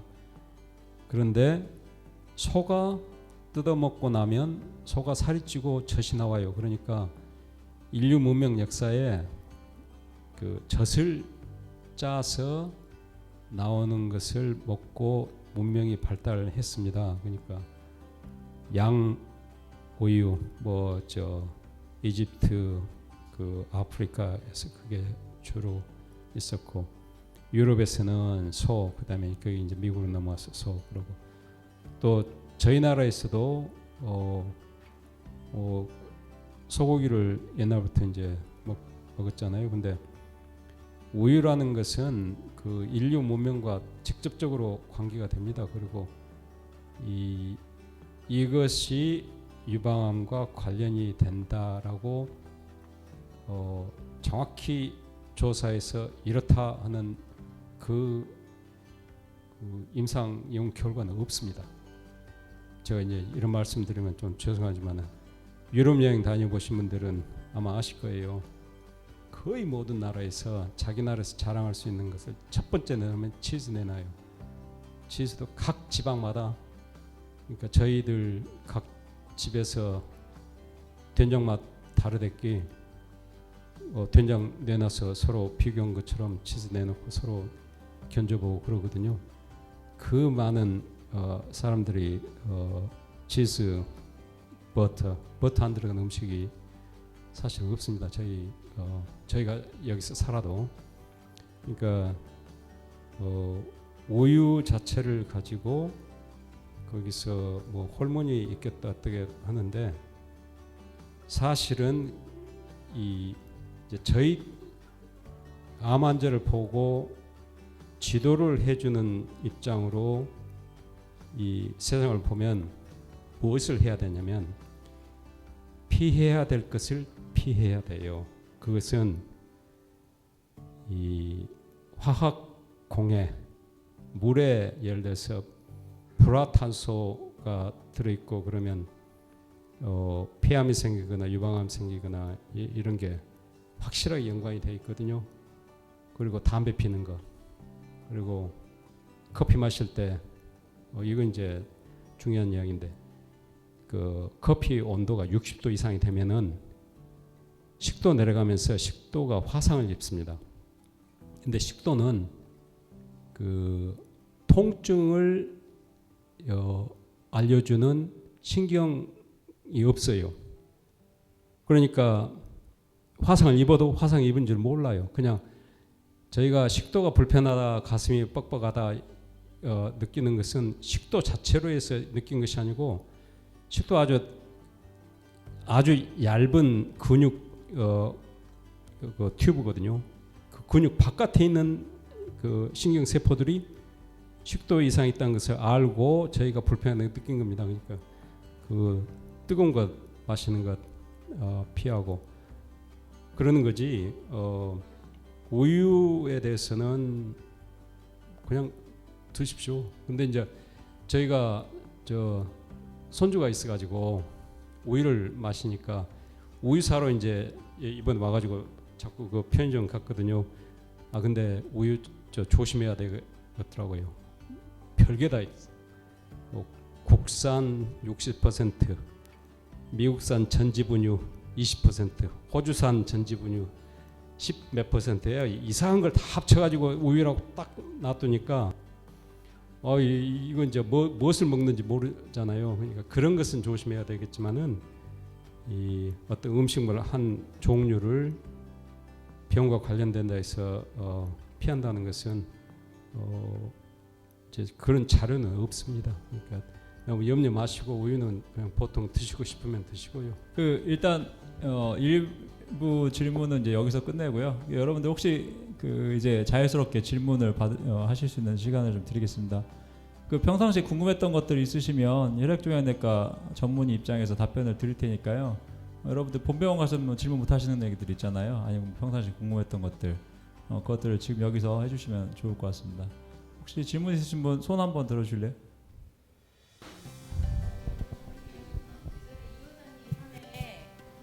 이 원장님 편에 한번 질문 드렸었는데, 호르몬 양성 유방암에 지금 레트로졸 계열의 페마라 약하고 버제니오 약을 이제 혈종과 교수님이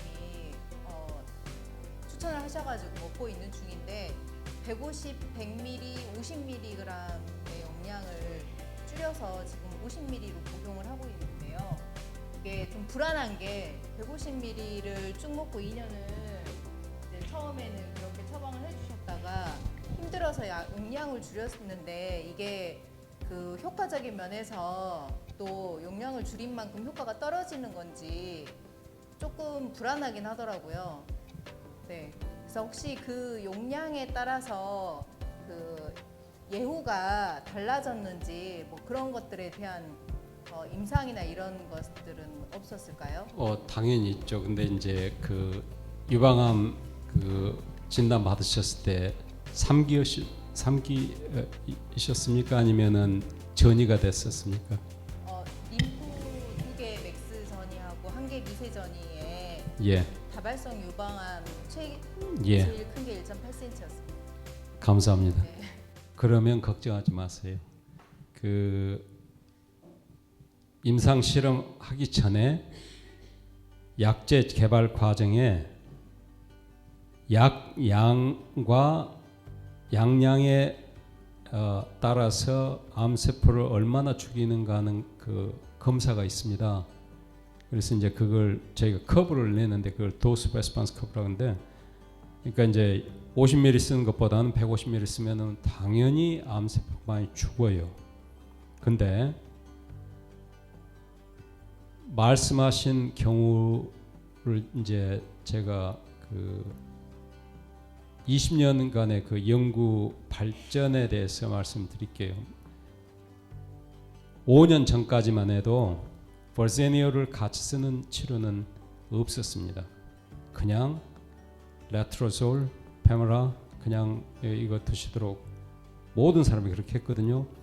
근데 그렇게 해보니까 그러니까 지금 말씀하신 것은 2기의 B에 해당이 되거든요. 그러면 그 페모라만 쓰시고 5년 지나서 끊었다 했을 때 재발될 수 있는 것이 14%입니다. 그러니까 그것은 수술, 방사치료, 항암치료, 페모라 이렇게 가는 겁니다. 그 중에 그 빠져 있으면 이제 올라갈 수 있겠죠. 86%고 10년 가면 그게 30%로 올라가요. 재발할 수 있는 가능성이. 그래서 그 재발할 수 있는 것을 줄여보자 해가지고 벌세니어를 임상 실험을 했던 겁니다. 그러니까 그 경우하고 전이가 되신 분들에게도 똑같이 저희가 약을 써요. 벌세니어 쓰고 페모라 쓰고. 그러다가 이 암이 반응을 하지 않고 다른데 전이 또 재발 전이가 되기 시작하면은 약제를 바꾸거든요. 전이가 되신 분들에 대해서는 저희가 참 어려운 이야기지만은 참고 드십시오 합니다. 근데 예방 목적으로 그 재발되는 걸 예방하기 위해서 사용할 때는 환자분들이 어느 정도 이 약을 잘 드시고 탈이 없는가를 저희가 똑같이 중점적으로 저희가 보고 그것에 대해서 약제를 변동을 합니다. 그러니까 지금 말씀하신 경우는 저희가 좀 더 자유스럽게 약제 양을 조절할 수가 있어요. 한 가지 말씀드리면 전혀 드지 않으신 경우에 비해서 50mg 드신 것은 훨씬 도움이 되는 겁니다. 당연히 100ml 드셔갖고 탈이 없으시면 드실 수가 있는데 100ml, 150ml 드시고 끙끙 앓고 5년 내내 어떻게 세상 지나간지 모르고 집에서 부작용으로 고생만 하신다면은 그건 조금 생각해볼 이야기예요. 그래서 담당하신 선생님께서 약제를 100ml, 50ml 줄였을 때 그렇게 큰 부담을 가지면서 줄이자 하지는 않으셨을 거예요. 그러니까 크게 걱정하지는 마세요.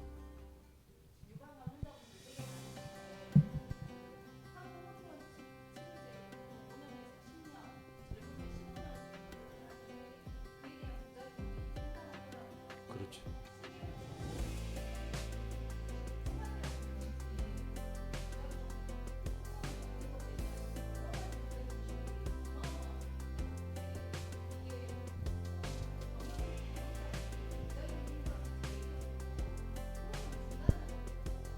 그러죠.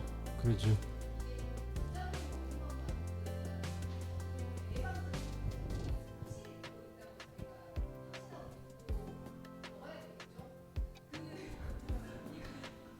예. 예. 예, 대답을 드릴게요. 지금 몇 년 드셨어요? 아이고, 그러면 당당 멀었네. 이제 말씀드릴게요. 이제 그 문제 때문에 거기에 대해서도 임상 실험을 했어요. 그래서 나온 것이 유전자 변형 검사를 하자 해서 그 검사하는 그게 있습니다. 제가 보여드릴게요. 여기 보시면은 그 브레스트 캔서 인덱스 테스트라는 게 있어요.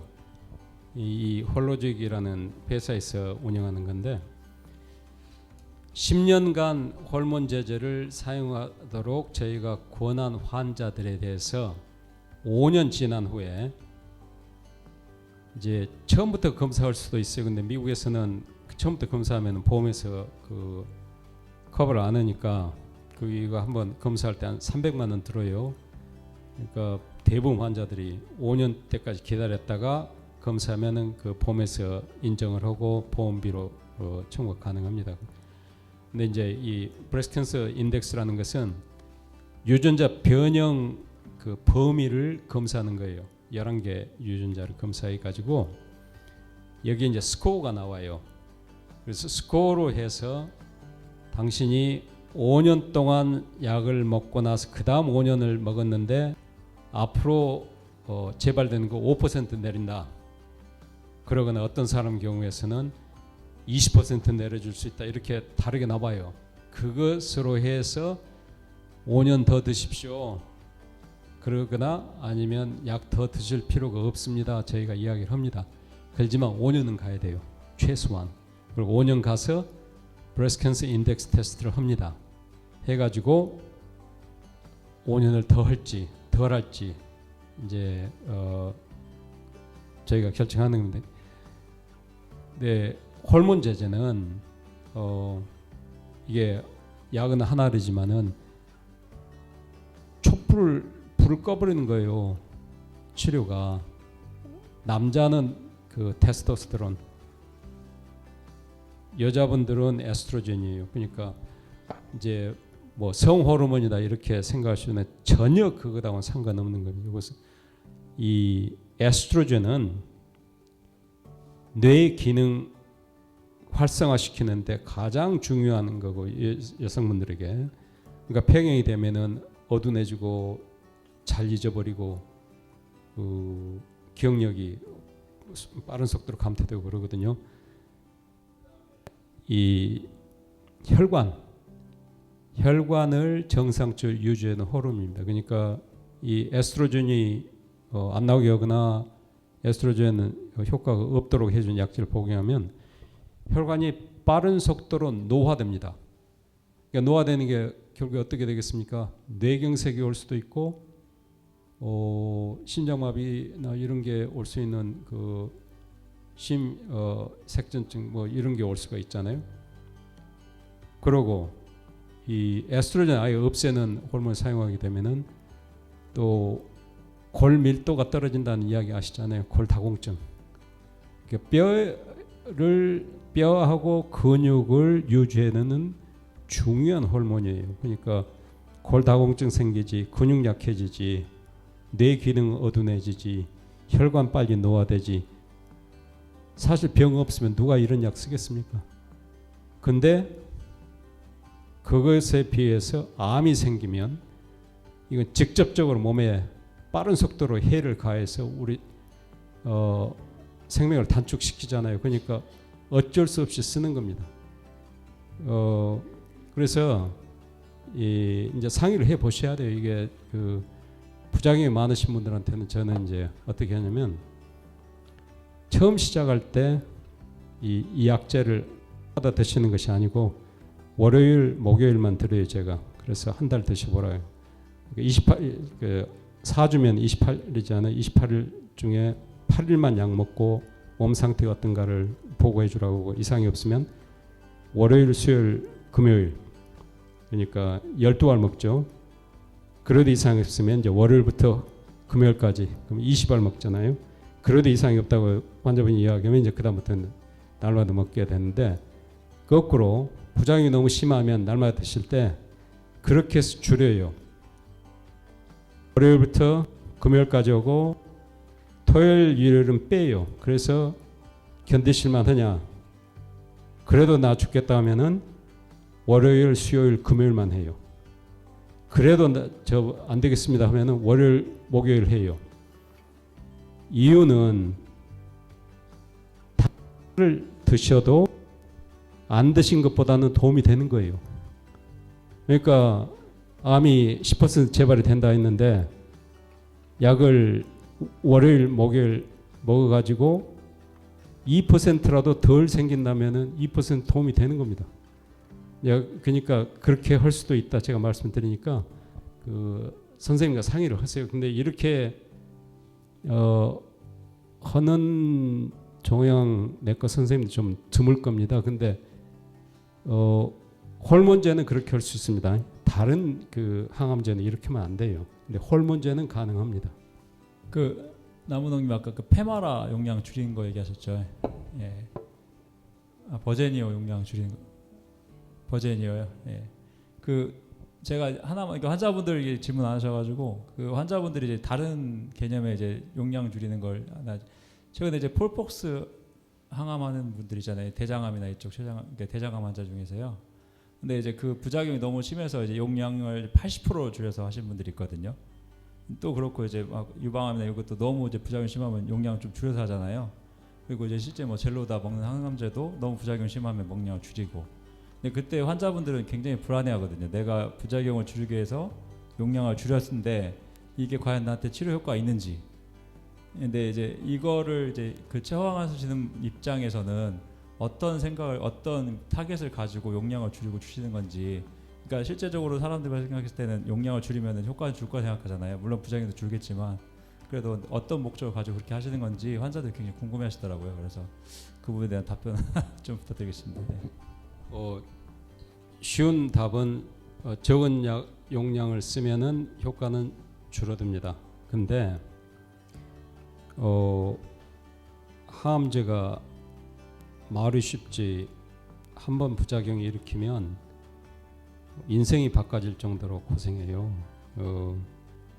치료해드리는 입장으로 암이 안 생기면 좋지만은 눈앞에서 그냥 몸이 폐해서 정상적인 생활을 할 수 없는 과정으로 가는 걸 뻔히 보면서 우겨가면서 약을 투여할 수는 없습니다. 근데 이제 그게 각 개개인의 종양 전공 선생들이 임의로 하는 게 아니고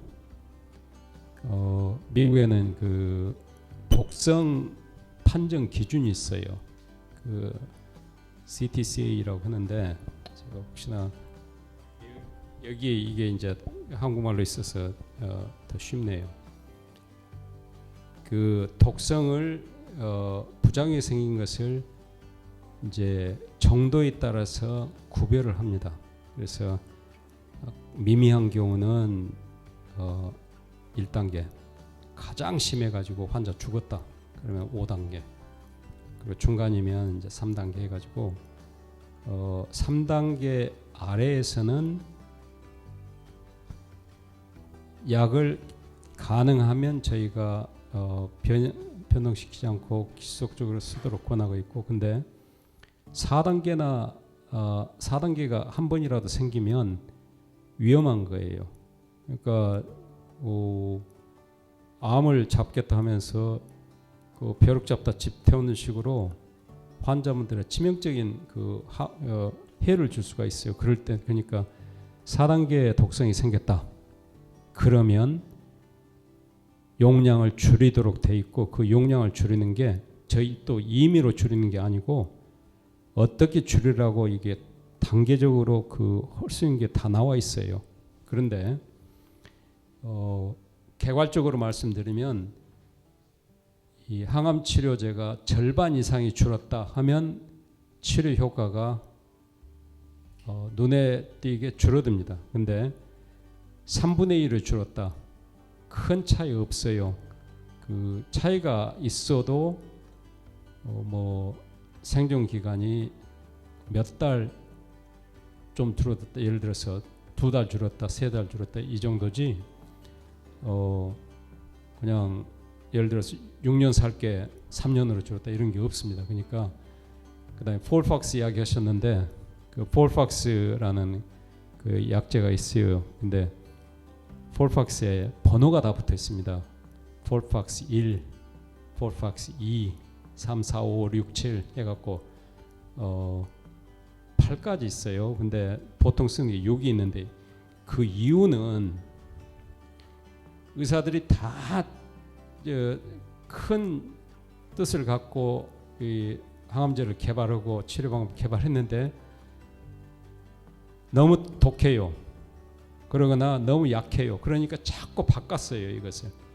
그래 가장 많이 쓰는 게 이제 6번치예요. 폴팍스 6번이라고 해가지고. 근데 6번도 대부분의 환자들이 이 백혈구가 그냥 많이 떨어지거나 입안이 헐거나 아니면은 팔다리 이제 저 신경 문제가 생겨가지고 손가락 저리고 만지면 뭐가 뭔지 알 수 없게 되고 특히나 이제 찬물을 마실 수가 없게 되고 이런 경우가 생겨요. 그래서 양량을 줄입니다. 그렇지만 절반 이상 줄이지 않는 이상은 치료 효과가 그대로 나오기 때문에 염려하지 마세요. 문제는 치료받는 동안에 고생 안 하셔야 돼요. 예, 저 옆에서 보기는 쉬운 이야기지만 정작 이걸 겪고 치료를 받으신 환자분들께서는 이건 정말 2번 하라면은 하고 싶지 않은 일들을 어쩔 수 없이 하는 겁니다. 의사가 해야 된다 하니까 하는 거지. 그러니까 마음을 좀 여시고 너무 큰 걱정하지 마십시오. 안녕하세요. 예. 제가 그 10월 28일에 갑상선 암 오른쪽 부분 절개 수술 받았어요. 근데 수술 전후로 피 검사할 때 TSH 수치가 2.2, 2.4 그렇게 유지됐었는데 이제 수술하고 한 10일 후에 조대 가서 다시 피 검사해 보니까 7점대로 올라갔더라고요. 왜 그렇게 확 올라버렸는지 그게 좀 궁금해가지고. 예, 알겠습니다. 근데 이제 제가 몇 가지 여쭤볼게요. 갑상선 암으로 네. 수술하셨어요. 네네네. 그래서 오른쪽 부분 절개만 하셨고 네. 암 크기가 어느 정도 된다고 이야기 들으셨습니까? 1cm 미만이었어요. 0.6. 0.6 그리고 한 군데만 있었고. 네, 한 군데만. 그리고 임파선에는 전혀 이상이 없으셨고. 네, 림프절 전이도 없고요. 그래요.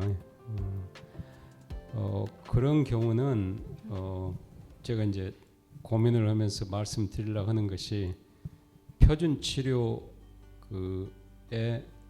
어긋나는 치료거든요. 뭐냐면 갑상선암이 생기면 크기에 상관없이 갑상선 전체를 도려냅니다. 원래가 그게 표준 치료예요. 그러고 나서 이 갑상선에 대해서 갑상선암에 대해서 검사하는 지표가 따로 있어요. 타이로글로불린이라고 해서 그건 TSH이고 그걸로 해서 재발이 되냐 안 되냐 이거 보는데 아마 그 진단하셨던 선생님들께서 이 갑상선 암 종류가 아주 고약한 악성의 악성이기보다는 조금 더 덜한 종양이고 크기가 적어서 부분 절제하신 것인데 TSH는 상관이 없어요. 암하고는 전혀 관계 없어요. 그러니까 일시적으로 갑상선 그 호르몬이 분비가 안 되니까 TSH라는 거는 이제 TSH에 대해서 잠깐 이야기 드릴게요. 갑상선 호르몬은 TSH가 아닙니다. TSH는 갑상선 호르몬을 갑상선에서 분비할 수 있도록 해주는 뇌 호르몬이에요. 뇌에서 호르몬이 나와가지고 갑상선에다가 종을 울려서 일어나서 갑상선 호르몬 만들어라 하는 거예요. 그러니까 갑상선 호르몬이 나오지 않으면 뇌에서 갑상선에게 호르몬 더 많이 만들어라 해서 thyroid stimulating 호르몬, 갑상선을 자극하는 호르몬을 더 분비합니다. 그러니까 TSH가 올라가요. 그러니까 그 올라간 것은 별 상관이 없어요. 그건 상관없는데 이제 암 추적 그 단백을 검사를 해야 되는데 문제는 왼쪽 갑상선에 남아 있기 때문에 암 추적 단백 검사는 불가능해요. 그래서 다 제거를 하는 건데 이제 검사하실 때는 앞으로는 그쪽에서 그렇게 하실 거예요. 그 펫스캔 규칙적으로 좀 하셔야 되고, 그러거나 이 방사선 요드 아이오다인 스캔을 또 하셔야 될 거예요. 그러니까 그렇게 하시면 됩니다. TSH가 일시적으로 오른 거는 지금 갑상선 기능이 잠깐 떨어졌다는 얘기이신 거죠?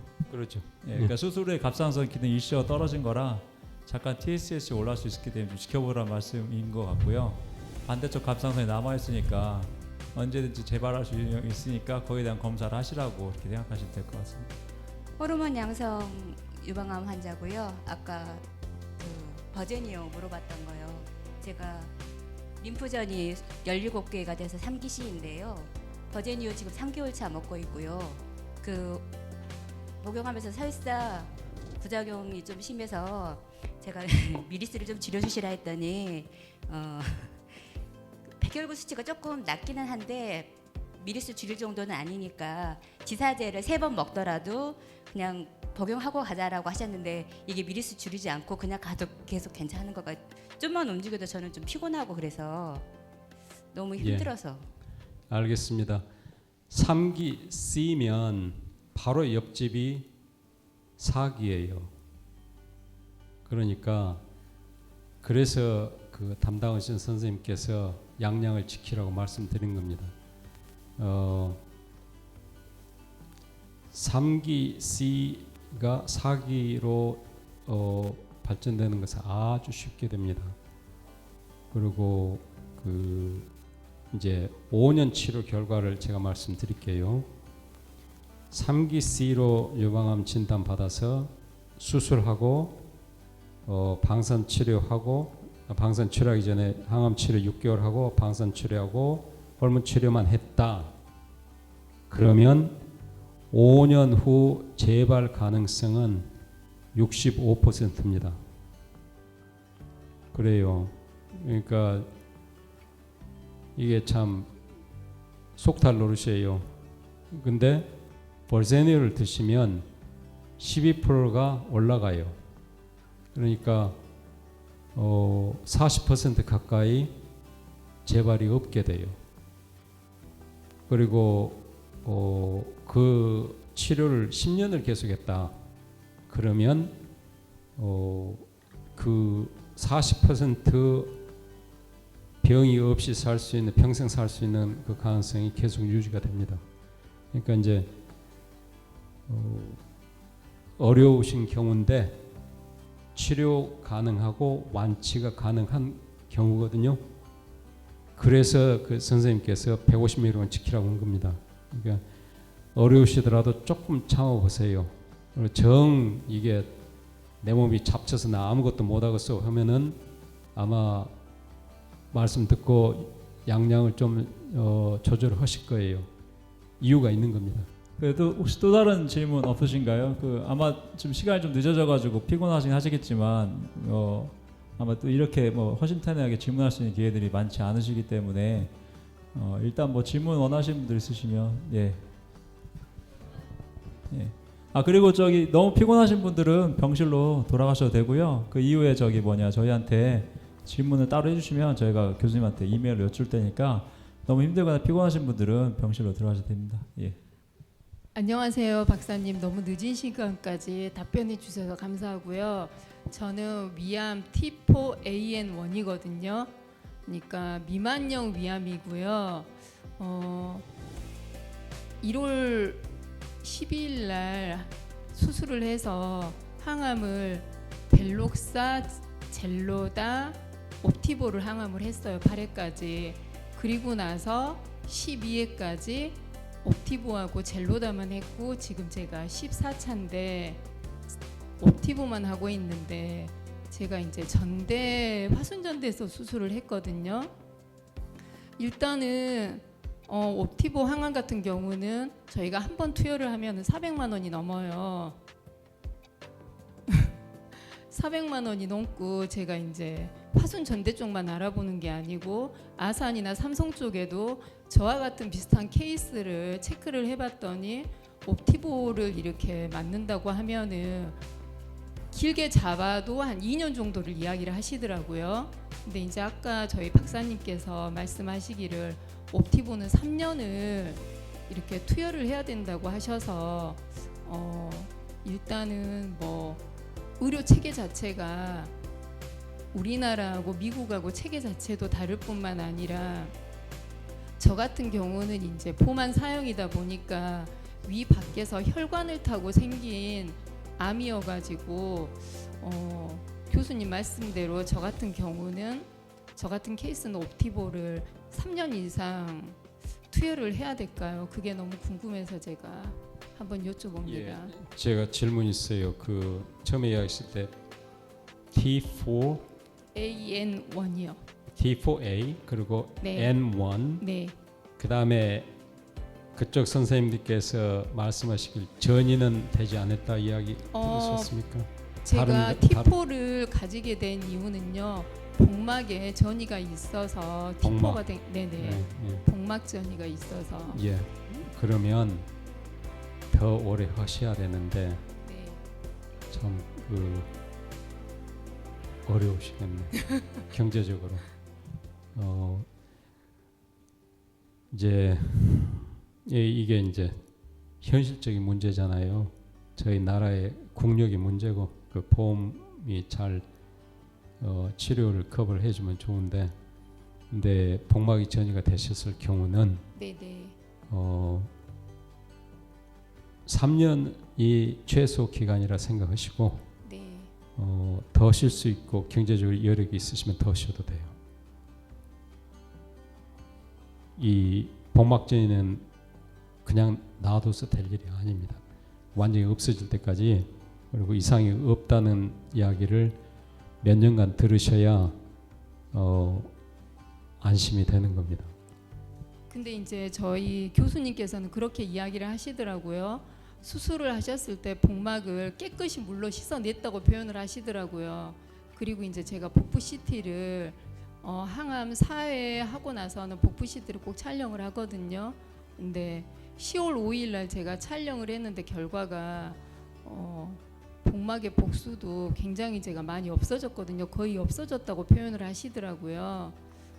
그러면 이제 저희 박사님 말씀대로 완전히 없어졌을 때까지 옵티보를 예, 완전히 없어지고 CT상 정상으로 나왔을지라도 네네. 제가 아까 말씀드린 것처럼 현미경으로 찾을 수 있는 암세포는 CT로 절대 찾을 수가 없습니다. 네. 그러니까 문제는 저희가 그런 걸 진단해준 기구가 없잖아요. CT 스캔 빼놓고 또 외과 의사 직접 들어가서 조직 검사하지 않은 이상은 네네. 암세포가 정상세포 사이에 숨어 있는지 숨어 있지 않은지 알 수가 없기 때문에 있을 거라 생각하고 계속 치료를 하시는 것이 도움이 됩니다. 지금 말씀하신 걸로 제가 짐작하건데 특별한 부작용은 없으신 것 같은데 어떠십니까?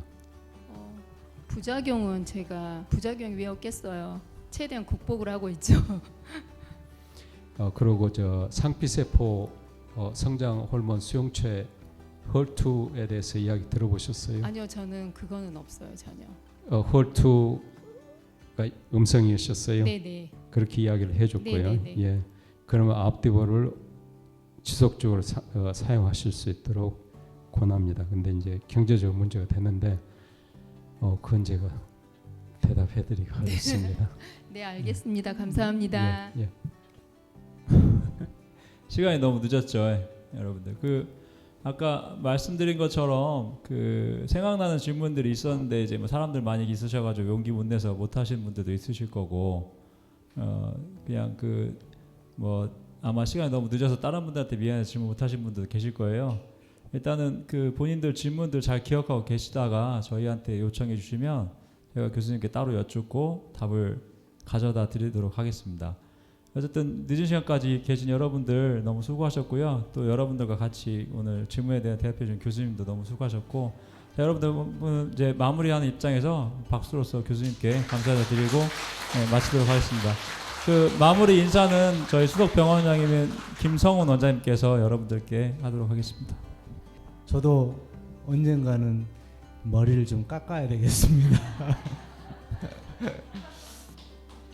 이제 보리굴비에 속으셨다고 하니까 그 푸시킨 시죠. 삶이 그대를 속일지라도 그게 있지 않습니까? 이제 거기 보면 내용이 참 힘든 날, 또 정말 절망의 날, 그런 날들을 잘 참고 견디면 언젠가 즐겁고 기쁜 날이 올 것이다. 이제 그런 내용이잖아요. 그 노래도 있더라고요. 그래서 여러분들 좀 힘드시겠지만 잘 이겨내시고 힘내시고 다 잘 될 겁니다. 화이팅 하시게요. 네.